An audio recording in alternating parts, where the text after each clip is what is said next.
Hi viewers, ഇന്ന് നിങ്ങളെ ഞാൻ കൊണ്ടുപോകാൻ പോകുന്നത് ഫുഡ് ഫോറസ്റ്റിലോട്ടാണ്.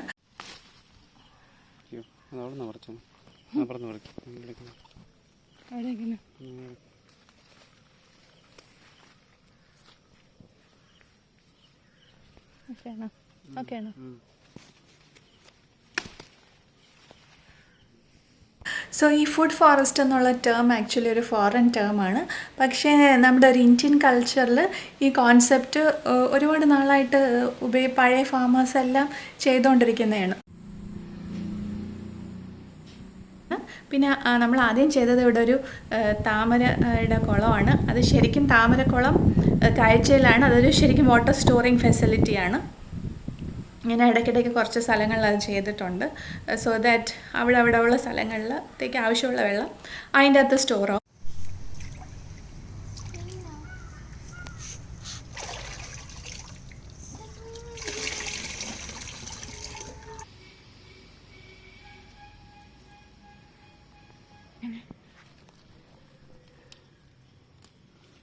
ഞാൻ ഈ സ്ഥലത്തിനെ കുറിച്ച് പറയാം. ഇതിപ്പോൾ ഞാൻ വാങ്ങിച്ചിട്ട് ഒരു 1.5 years ഒക്കെ ആയി കാണും. സോ ഇത് റബ്ബറിൻ്റെ കൃഷിയായിരുന്നു.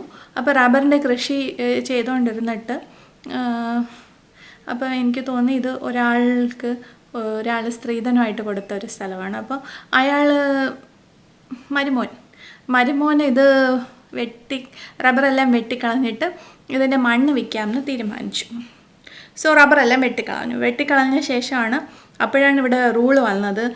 അങ്ങനെ മണ്ണൊന്നും വിൽക്കാൻ പാടില്ല എന്നുള്ള, മലയൊന്നും ഇടിച്ച് മണ്ണ് വിൽക്കാൻ പാടില്ല എന്നുള്ള റൂള് വന്നത്. So he was kind of stuck.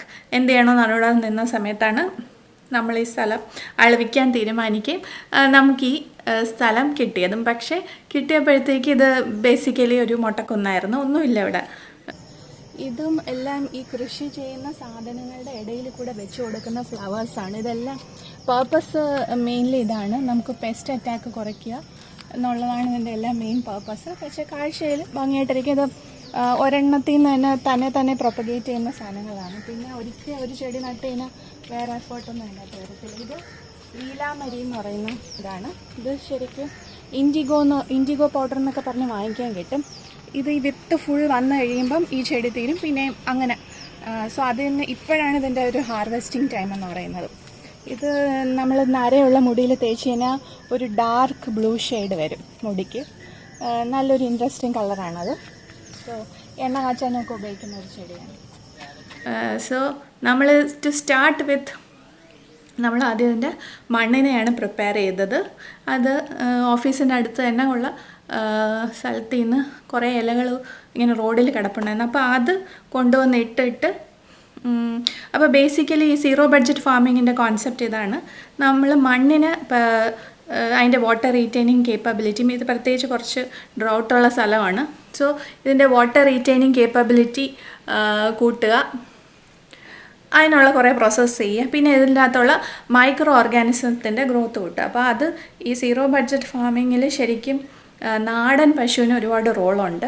പക്ഷേ എൻ്റെ കയ്യിൽ നാടൻ പശുവൊന്നുമില്ല.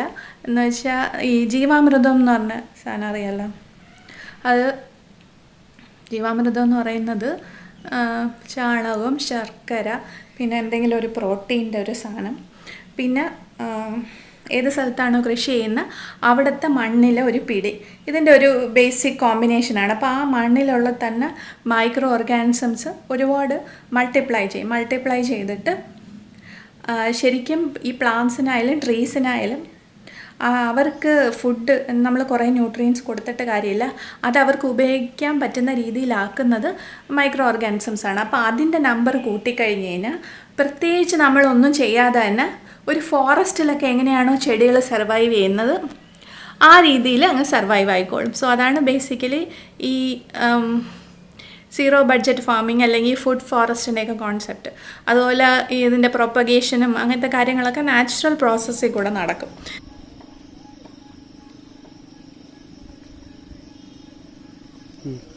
ഇത് കരിനൊച്ചി എന്ന് പറയുന്ന ഒരു ചെടിയാണ്. ഇത് എന്തിനാണ് ഉപയോഗിക്കുന്നതെന്ന് വെച്ചാൽ കുറുക്കുണ്ടാക്കാൻ ഉപയോഗിക്കാം. കുറച്ച് അരിയും തേങ്ങയും ഈ ഇലയും കൂടെ ചേർത്ത് അരയ്ക്കണം. മിക്സിയിലിട്ട് അരച്ചാൽ മതി. അരച്ച് കഴിഞ്ഞാൽ പിന്നെ ശർക്കരയും കൂടെ കൂട്ടി നല്ല ഫ്ലേവറുള്ളൊരു പച്ച കളറിലിരിക്കുന്ന ഒരു കുറുക്ക് കിട്ടും. ഈവനിങ് ഫുഡായിട്ട് കഴിക്കാം. വളരെ ഹെൽത്തി ആയിട്ടുള്ളൊരു ഡിഷാണ്. അങ്ങനെ നമുക്ക് കയ്പൊന്നും വരത്തൊന്നുമില്ല. ഇതിവിടെ വളരെ പോപ്പുലറായിട്ടുള്ള ചെടിയാണ്. ഞാൻ ചെറുതായിരുന്നപ്പം ഇതിൻ്റെ പേരെനിക്ക് അമ്മ പറഞ്ഞു തന്നത് ശവന്നാറിപ്പൂ എന്നാണ്. സോ അതുകൊണ്ട് തന്നെ ഇതിപ്പോൾ നമുക്കിങ്ങനെ എടുത്ത് മണപ്പിക്കാനോ അങ്ങനെയൊന്നും ഞാൻ വിചാരിച്ചത് ഭയങ്കര നാറ്റമുള്ള പൂവാണെന്ന്. പക്ഷേ അങ്ങനെ വലിയ നാറ്റമൊന്നുമില്ല ഇതിന്. ഇതിൻ്റെ സംസ്കൃതത്തിലുള്ള പേര് നിത്യകല്യാണി എന്നാണ്. സോ ശരിക്കും ഇത് ഒരുപാട് മെഡിസിനൽ വാല്യൂസ് ഉള്ള ചെടിയാണ്. ആയുർവേദത്തിലൊക്കെ പറഞ്ഞിട്ടുണ്ട്. ഈവൻ കീമോയുടെയൊക്കെ ചില ഡ്രഗ്സ് ഉണ്ടാക്കാനായിട്ട് ഈ ചെടി ഉപയോഗിക്കുന്നുണ്ട്. ഇതിൻ്റെ ബേസിക്കിൻ്റെ കാര്യം എന്ന് പറഞ്ഞാൽ ഈ നിത്യകല്യാണി എന്നുള്ള പേര് ഇതിന് വളരെ സ്യൂട്ടബിളാണ്. കാരണം എപ്പോഴും ഇതിൻ്റെ അകത്ത് പൂവാണ്, ലോ മെയിൻ്റെനൻസ് ആണ്, നല്ലതായിട്ട് സ്പ്രെഡ് ചെയ്യും. സോ ശരിക്കും ഇതിനെ ശവന്നാറിപ്പൂ എന്ന് വിളിക്കുന്നതിനൊരു ഇൻസൾട്ടാണ്. നിത്യകല്യാണിയാണ് ഇതിനായിട്ടുള്ള ആപ്റ്റ് പേര്. പിള്ളേർക്കൊക്കെ പറഞ്ഞു കൊടുക്കുമ്പോൾ നിത്യകല്യാണി എന്ന് തന്നെ പറയണം. കാരണം അല്ലെങ്കിൽ എല്ലാവരും അവോയ്ഡ് ചെയ്തതിന് അത്രയും ബാഡ് പേരായുണ്ട്. സെൽഫ് പ്രൊപ്പഗേഷൻ ശരിക്കും സീറോ ബഡ്ജറ്റ് ഫാമിങ്ങിൻ്റെ എന്ന് വെച്ചാൽ നാച്ചുറലായിട്ട് സംഭവിക്കുന്നത് നമ്മൾ അതിന് വിടണം. സോ ഇത് അപ്പോൾ കുറേ ഹാർവെസ്റ്റ് ചെയ്ത ഒരു കീരയാണ്. അത് കഴിഞ്ഞിട്ട് എന്തുമാത്രം വിത്ത് പിടിച്ചിരുന്നു. ഇനി ഇത് ഉണങ്ങി പറന്ന് പലയിടത്തായിട്ട് ഇവിടെ കീര വരും. സോ അതിനുവേണ്ടി നിർത്തിയൊക്കെയാണ്, ഞാനൊന്നും ചെയ്യുന്നില്ല. ഇത് nature will do it's job. അതിനുവേണ്ടി വിട്ടേക്കുവാണ്. ഇത് ശരിക്കും എനിക്ക് ഹാർവെസ്റ്റ് ചെയ്യാൻ പറ്റിയില്ല. ഇത് കുറച്ച് ബ്രോക്കലിയൊക്കെ കിട്ടി, പിന്നെ അതിന് എന്തൊക്കെയോ സംഭവിച്ചു. എനിക്കിതിനെപ്പറ്റി അത്ര വലിയ പിടിയില്ല. അതുകൊണ്ട് അതിൻ്റെ വഴിക്ക് അത് വളർന്നുകൊണ്ടിരിക്കും. ഇത് അമരയ്ക്ക. ഇതും വളരെ ഈസി ആയിട്ട് നമുക്ക് നട്ട് പിടിപ്പിക്കാമെന്നുള്ളൊരു ചെടിയാണ്. നമ്മൾ സ്ഥിരം ഉപയോഗിക്കുന്നതല്ലേ സാമ്പാറിലൊക്കെ ഇടാനായിട്ട്. അതുപോലെ നിങ്ങൾക്ക് ഇത് നോക്കി, ഇത് ആഫ്രിക്കൻ മല്ലി എന്ന് പറഞ്ഞ ഒരു ചെടിയാണ്. അപ്പോൾ അതിൻ്റെ ഒരു യൂസ് എന്താണെന്ന് വെച്ച് കഴിഞ്ഞാൽ, ഇത് അവിടെയും ഒരു തൈ നിൽപ്പുണ്ട് ആ സൈഡിൽ. ഇതിൻ്റെ യൂസ് എന്ന് വെച്ച് കഴിഞ്ഞാൽ മല്ലിയില എന്ന് പറയുന്നത് പെട്ടെന്ന് ഒരു 3 മാസം 4 മാസം കഴിയുമ്പോൾ പിന്നെയും പോവും. പിന്നെ നമ്മൾ വിത്തിടണം. പക്ഷേ മല്ലിയിലയുടെ സെയിം എഫക്റ്റ് സാമ്പാറിലിടാനായാലും എല്ലാത്തിനും ഉപയോഗിക്കാം. പക്ഷേ ഇത് കുറേ നാൾ സർവൈവ് ചെയ്യും. പിന്നെ ഒരു പൂ പോലെയൊക്കെ വന്നിട്ട് ചീത്തായി പോവും. പിന്നെ പക്ഷേ അതിൽ നിന്ന് തന്നെ പിന്നെയും വരും. സോ അതാണ് ഇതിൻ്റെ ഒരു ഗുണം. നമുക്ക് മല്ലിയില എപ്പോഴും പിടിപ്പിക്കാൻ പറ്റാത്തതുകൊണ്ട് ഈ ആഫ്രിക്കൻ മല്ലി എന്ന് പറയുന്ന സാധനം സെയിം എല്ലാം ചിക്കൻ കറിയിൽ അല്ലെങ്കിൽ സാമ്പാറിലൊക്കെ സെയിം ഫ്ലേവറും ടേസ്റ്റും എല്ലാം കിട്ടും. ബട്ട് കൂടുതൽ നിൽക്കുന്ന ഒരു സാധനമാണ് ഈ ആഫ്രിക്കൻ മല്ലി. ഫ്ലവേഴ്സ് ശരിക്കും നേരത്തെ പറഞ്ഞ സെയിം പർപ്പസാണ്. വെജിറ്റബിൾസ് ചെയ്യുമ്പോഴത്തേക്കിൻ്റെ കൂട്ടത്തിൽ ഫ്ലവേഴ്സ് ഇട്ട് കഴിഞ്ഞാൽ നമുക്ക് പെസ്റ്റ് അറ്റാക്ക് ഭയങ്കര കുറവാണ്. വെണ്ടയ്ക്കൊക്കെ ഞാനിങ്ങോട്ട് വരാൻ താമസിച്ചുകൊണ്ട് കുറേയൊക്കെ മൂത്ത് നിൽക്കുകയാണ്. സോ ഇതെല്ലാം വളരെ ഈസി ആയിട്ട് പിടിക്കുന്ന വെജിറ്റബിൾസാണ്. ഇതിൻ്റെ അടിയിലെല്ലാം ഇല ഇട്ടിട്ടുണ്ട്. സോ ഇല ആണ് മെയിൻ ഇതിൻ്റെ വളം എന്ന് പറയുന്നത്. എന്നിട്ട് പിന്നെ അതിൻ്റെ പുറത്ത് മണ്ണിട്ടേക്കണം. ഇതെല്ലാം നല്ല വിളഞ്ഞ് നിൽക്കുന്ന ഇതാണ്. ഇതിപ്പോൾ എങ്ങനെ അറിയാമെന്ന് വെച്ച് കഴിഞ്ഞാൽ ഇതിൻ്റെ വേരിലോട്ട് പോയി നോക്കിക്കഴിഞ്ഞാൽ അറിയാം. ഞാൻ ഒരെണ്ണം പറിച്ച് കാണിച്ചു തരാം. റാഡിഷാണ്, വൈറ്റ് റാഡിഷ് എന്ന് പറയും. ഹിന്ദിയിൽ മൂലി എന്ന് പറയും, മലയാളത്തിലെ പേര് അറിയത്തില്ല. സോ സാലഡായിട്ട് യൂസ് ചെയ്യാം. ചില നോർത്ത് ഇന്ത്യൻ ഡിഷസിനൊക്കെ യൂസ് ചെയ്യുന്ന സാധനമാണ്. ഇതിൻ്റെ ഇലയും തോരൻ വെച്ച് തിന്നും. കഴിക്കാൻ മേടിച്ച് തണ്ണിമത്തൻ്റെ കുരു വെച്ച് പിടിപ്പിച്ചതാണ്. സോ ഇത് പലയിടത്തായിട്ട് ഇട്ടിട്ടുണ്ട്. അത് മഴയൊക്കെ വന്നപ്പോഴത്തേക്ക് തന്നെ മുളച്ച് അങ്ങ് വന്ന സാധനങ്ങളാണ് ഇതൊക്കെ.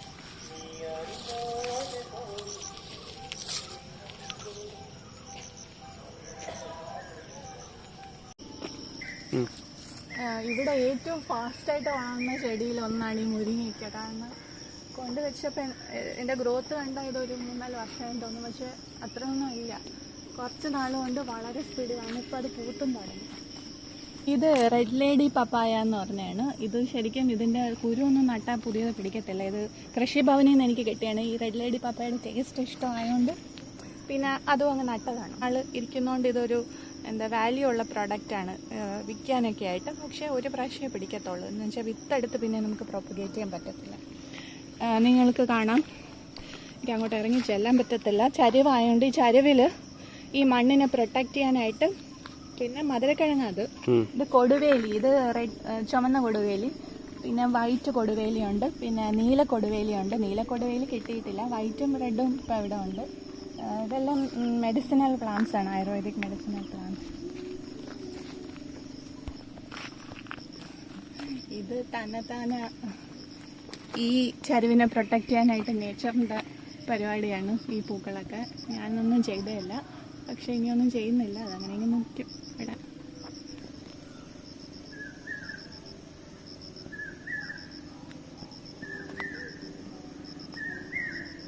ഇതൊരു കവർ എന്ന് വെച്ചാൽ സോയിലിന് ഇങ്ങനെ പുറത്ത് കാണാത്ത രീതിയിൽ കവർ ചെയ്യണം. അപ്പോഴാണ് അതിൻ്റെ അടിയിൽ നല്ലപോലെ മൈക്രോ ഓർഗാനിസത്തിൻ്റെ ഗ്രോത്ത് വരുന്നത്. അതാണ് ശരിക്കും എല്ലാ ചെടികൾക്കും ന്യൂട്രിയൻസ് സപ്ലൈ ചെയ്യാനുള്ളൊരു രീതിയിൽ ആ മണ്ണിനെ ആക്കി വയ്ക്കുന്നത്. അപ്പോൾ മാത്രമേ നമ്മൾ വിചാരിക്കുന്ന അല്ലെങ്കിൽ നല്ലൊരു ഗ്രോത്ത് കിട്ടും. പിന്നെ അതുപോലെ വേറെ ഡിസീസസ് ഒന്നും വരത്തില്ല. പെസ്റ്റിനെയൊക്കെ സർവൈവ് ചെയ്യും. പെസ്റ്റ് അറ്റാക്ക് കുറവായിരിക്കും. ബിക്കോസ് മൾട്ടിപ്പിൾ ക്രോപ്സ് ഒരു സ്ഥലത്ത് നിൽക്കുന്നതുകൊണ്ട് പെസ്റ്റ് അറ്റാക്ക് വളരെ കുറവായിരിക്കും.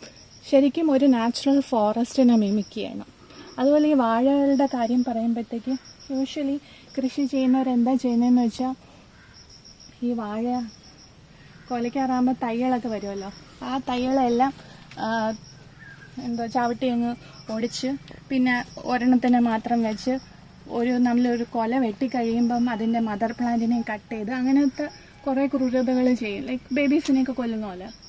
ശരിക്കും പറഞ്ഞു കഴിഞ്ഞാൽ ഇതിൻ്റെ മദർ പ്ലാന്റ് കൊല വെട്ടിക്കഴിഞ്ഞാൽ അതിനെ അങ്ങ് വിടണം. വിട്ട് കഴിഞ്ഞാൽ ബാക്കിയുള്ള അതിനൊക്കെ ഉള്ള ന്യൂട്രിയൻസ് അതിൻ്റെ സ്റ്റെമ്മിലുണ്ട്. അത് ഫുള്ളും സ്ലോ പ്രോസസ്സിൽ സോയിലിലോട്ട് ഡംപ് ചെയ്യും. നമ്മളതിനെ അനുവദിക്കണം, അതിനങ്ങ് വെട്ടി നശിപ്പിക്കാൻ പാടില്ല. അപ്പോഴാ ചെറിയ ചെറിയ അതിൻ്റെ അതിൻ്റെ കുട്ടികൾക്കൊക്കെ വളരാനുള്ളത് അത് തന്നെ സപ്ലൈ ചെയ്തോളും. സോ ബേസിക്കലി പറഞ്ഞു കഴിഞ്ഞാൽ നാച്ചുറൽ ഫാമിംഗ് എന്ന് പറയുന്നത് ക്രൂരത കുറഞ്ഞ ഒരു ഫാമിംഗ് ആണ്. ശരിക്കും സെൽഫിഷ്നെസ് ക്രൂരതയും കുറച്ച് കഴിഞ്ഞ് കഴിഞ്ഞാൽ ഉപയോഗം മാത്രമേ ഉള്ളൂ. പക്ഷേ മനുഷ്യൻ്റെ ഒരു തോട്ട് പ്രോസസ്സിൻ്റെ ഭാഗമായിട്ട് പലപ്പോഴും നമ്മൾ വിചാരിക്കുന്നത് കൂടുതൽ സെൽഫിഷ്നെസ് കാണിക്കുമ്പോൾ നമുക്ക് കൂടുതൽ ഉപയോഗം കിട്ടും. It is not true. When you നേച്ചറുമായിട്ട് നമ്മൾ ഇടപെട്ട് കഴിയുമ്പോഴത്തേക്ക് അത് ശരിക്കും മനസ്സിലായി. ഏറ്റവും സെൽഫിഷ്നെസ് കുറഞ്ഞ് എല്ലാത്തിൻ്റെ അടുത്ത് സ്നേഹമൊക്കെ ഉണ്ടെങ്കിൽ നമ്മൾ തന്നെ. ഞാനെപ്പോഴും ആലോചിച്ചിട്ടുണ്ട് ഈ കൊച്ചു വാഴയൊക്കെ ഇങ്ങനെ ചവിട്ടി ഓടിക്കുന്നത് ഭയങ്കര കഷ്ടമാണ്. പക്ഷേ ശരിക്കും പിന്നെ അപ്പം പറയില്ല മറ്റേത് വളരത്തില്ല, അങ്ങനെയൊന്നുമില്ല. എല്ലാത്തിനും വളരാനുള്ള ന്യൂട്രിയൻസ് ഇതിൻ്റെ അകത്തുണ്ട്. നമ്മളായിട്ട് പോയി ഉത്തരങ്ങൾ ചെയ്യാതെ നിൽക്കേണ്ട ഒരാവശ്യം മാത്രമേ ഉള്ളൂ. താങ്കളാണ്. So thank you for watching this video. ഇനി വെച്ചിരിക്കുന്ന ഫ്രൂട്ട് ട്രീസ് എല്ലാം വലുതായ ശേഷം ഒന്നും കൂടെ ഞാൻ ഈ ടൂർ എടുക്കാം. സോ ഇതിൻ്റെ ഉദ്ദേശം ഇത്രയേ ഉള്ളൂ. നമ്മളെല്ലാവരെയും കുറേ ആൾക്കാരുടെ അടുത്ത് പറയുന്നു നമുക്ക് നല്ല ഫുഡ് കിട്ടുന്നില്ല, ആൾക്കാരെ കുറ്റം പറയുന്നു. അങ്ങനെയൊക്കെ ചെയ്യുന്നതിന് പ്രത്യേകിച്ച് ഒരു പ്രയോജനമില്ല. നമുക്കായിട്ട് ചെയ്യാൻ പറ്റുന്നത് എത്ര ചെറിയ കാര്യമാണെങ്കിലും ചെയ്തു കഴിഞ്ഞാൽ അറ്റ്ലീസ്റ്റ് ഫോർ ദ നെക്സ്റ്റ് ജനറേഷനെങ്കിലും കുറച്ചും കൂടെ ബെറ്റർ ഫുഡ് കിട്ടാനുള്ള ഒരു പോസിബിലിറ്റി എങ്കിലും നമുക്ക് ഓരോ ആൾക്കാർക്കും ചെയ്യാൻ പറ്റുന്നേ ഉള്ളൂ. It's not a big deal.